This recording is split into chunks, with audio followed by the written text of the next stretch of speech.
بسم الله الرحمن الرحيم.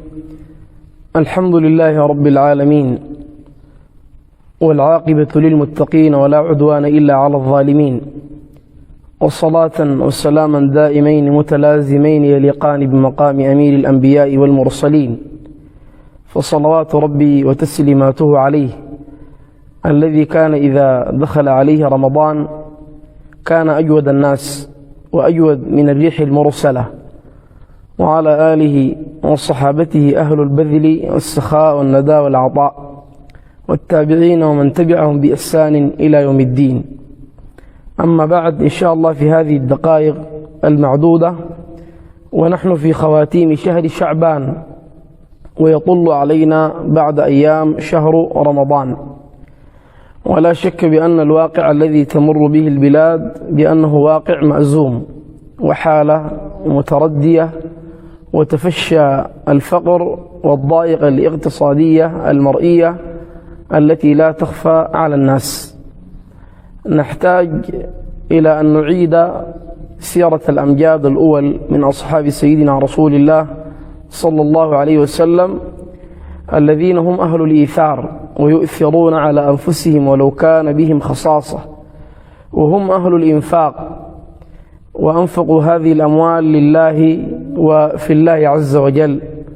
المجتمع في أمس الحاجة قبيل شهر رمضان للوضع الذي نعيشه إلى مفردات التعاون والتكاتف والتعاضد والتآزر، أن نتكاتف فيما بيننا، ولعل هذه المفردات نسمع بها كثيرا، التعاون، التعاضد، ولكن أصبحت هذه المصطلحات هي حبيسة للمنابر، هي حبيسة للألسن.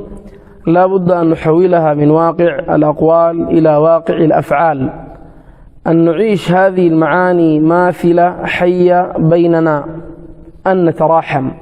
من لا يرحم لا يرحم، خصوصا من من الله عز وجل عليهم بالمال، فليعلموا بأن المال لا ينال بذكاء ولا ينال بالخبرة والدربة كما يقولون، إنما المال عطاء محض من الله، وأنهم مستخلفون في هذه الأموال، وأنفقوا مما جعلكم مستخلفين فيه.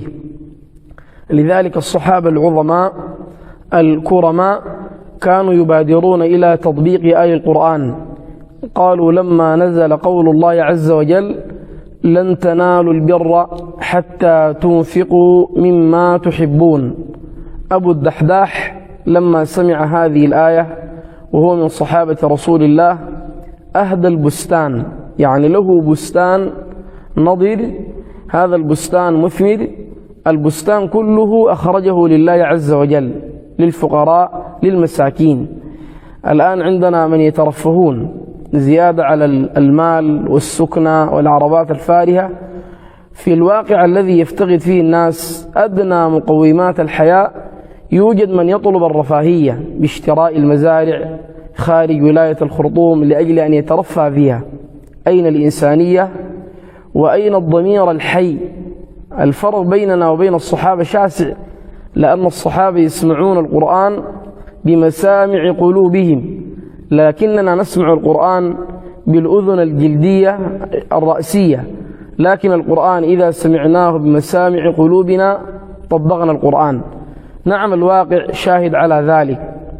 البيوت التي نراها من خلفها خبايا، يعني الزوايا خلفها خبايا، يعني يوجد أيتام محتاجون إلى الرعاية وإلى العناية، وهي مشاهد موجودة بأن أيتام يحتاجون إلى ذلك.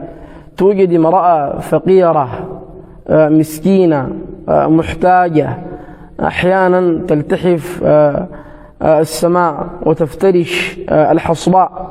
في الوقت الذي يعاني فيه الناس الفقر المدقع نجد البعض من غير قيمة أخلاقية، من غير إنسانية، يوزعون الأموال ما يعرف بالنقطة، يعني بعض الناس ينقطوا الأموال للفنانات.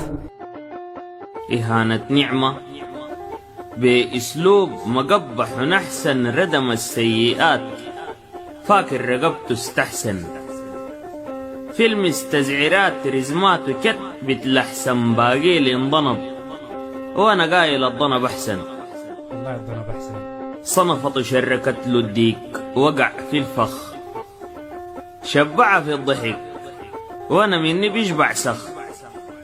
القايل الرجال قروش ونقطة وبخ، أنا بعتبره ناقص وداير يتمها جخ. أيوة والله. ربع واعي وثلاث أرباع بشر سكرانة فجاهم فلان الطبعة مرضانا.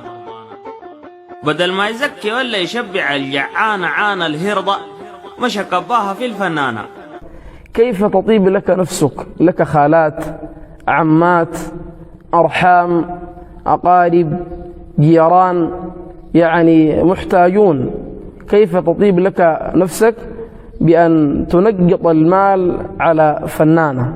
أي دين يأمر بذلك؟ أي أخلاق؟ أي قيم؟ لذلك لا بد أن ننهض وأن ننزل هذه المعاني حية ماثلة، أن نتكاتف فيما بيننا، أن نكون أهل إيثار.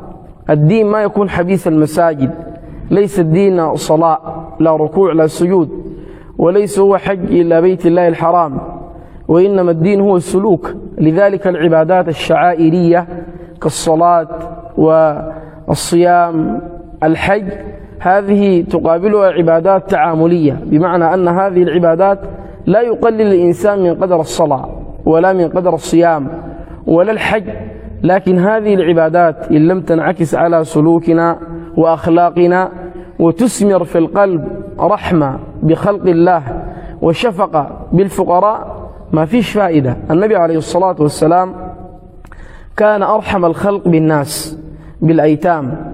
اليتيم ما يجد الراحة ولا الهناء، والفقير ما يجد الراحة ولا الهناء إلا في بيت رسول الله.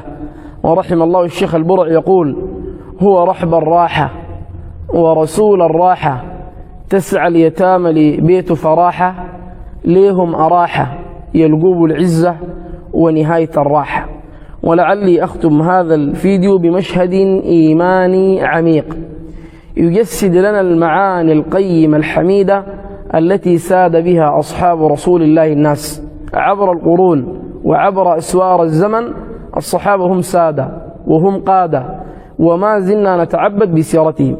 هذا المشهد حصل لسيدنا أبي بكر الصديق، هو كان تاجر مثالي صدوق، وذهب سيدنا الصديق إلى بلاد الشام، أتى بقافلة، والمدينة مر بها قحط وجدب وفقر قد تفشى، أشبه بحالنا اليوم. والغافلة ممكن الآن بلغة معاصرة زي التجار اللي بيجيبوا الحاويات من الصين، من دبي، من جدة، بيجيبوها عشان يبتغوا بها الربح. لكن سيدنا الصديق لما جاء وجد في المدينة قحط، اليهود اجتمعوا إليه وأعطوه أسمان غريبة وأعطوه ربح فايق. وكان سيدنا الصديق يقول بثبات وقوة ويقين: هنالك من يعطيني أكثر منكم. تعجبوا قالوا: من الذي يعطيك أكثر منا؟ قال: الذي يعطيني أكثر منكم هو القائل: من ذا الذي يقرض الله قرضا حسنا فيضاعفه له أضعافا كثيرة. الذي يعطيني أكثر منكم هو القائل: مثل الذين ينفقون أموالهم في سبيل الله كمثل حبة أنبت 7 سنابل في كل سنبلة 100 حبة والله يضاعف لمن يشاء والله واسع عليم. خرج الصديق عن جميع القافلة للفقراء للمساكين، وقالوا: جاء مسكين إلى سيدنا الصديق بعد أن أخرج القافلة كلها، هل بالإمكان لتاجر في هذه الأيام الصعبة، الأيام الصعبة التي ما رأيناها في بلاد السودان وساستنا حائرون، فهل بإمكان تاجر أن يخرج من حاوية؟ لا يمكن، لأن قلوبنا لم تكن مزكية، عندنا تعلق بالدنيا أكثر من اللازم، مع أن الدنيا سراب وآخرها إلى خراب. فسيدنا الصديق لما خرج جاءه فقير مسكين قال لي: يا أبا بكر، سمعت بأنك وزعت القافلة وقد جئتك ومثلك لا يردني، أنت ما بتردني. أعطاه سيدنا الصديق القميص الذي يصلي به، أعطاه لهذا الفقير، قال لي: بيعه وماله انتفع به. ما بقي لسيدنا الصديق إلا عباء بالية ممزقة، عباء بالية ممزقة. سأل النبي صلى الله عليه وسلم عن سيدنا أبي بكر قال أين الصديق؟ فأرسلوا إليه وجاء يتقادمه الحياء ويكتنفه التواضع ويمشي بحياء، ووقف بين يدي رسول الله. فقال النبي عليه الصلاة والسلام: يا أبا بكر، أتاني جبريل وقال لي أقرئ أبي بكر مني السلام، وقل له إن الحق يقرئك السلام، ويقول لك: أأنت راض عني في فقرك هذا أم ساخط؟ ذا ربنا جل جلاله فاطر السماوات والأرض صاحب العطاء المطلق بيقول لسيدنا الصديق: أنا راضي منك، إنت راضي مني في فقرك ده والله ما راضي. فخر ساجدا ورفع ودموعه تقطر وقال: كيف لا أرضى عن ربي؟ النبي صلى الله عليه وسلم يقول: إن الملأ الأعلى ليغتدي بأبي بكر الصديق. هؤلاء هم سادة، وهؤلاء هم قادة، سادوا الناس بهذه الخصال والقيم الحميدة النبيلة. لذلك حري بنا وشهر رمضان مقبل علينا أن نلتفت ذات اليمين ذات الشمال، أن لا يكون الإنسان قدر نفسه. عيب علينا ونحن نصلي ونركع لله عز وجل ونصوم رمضان وفينا من يكتوي بنيران الفقر. لا بد للإنسان أن يكون عطاؤه متعدي، نفعه متعدي. لذلك كان أهل الصلاح نالوا المرتبة والنجاح لأنهم كانوا باذلين، أهل عطاء وأهل كرم. أسأل الله عز وجل أن يغفر لنا في أواخر شعبان وأن يبلغنا رمضان، إنه ولي ذلك والقادر عليه. والسلام عليكم ورحمة الله تعالى وبركاته.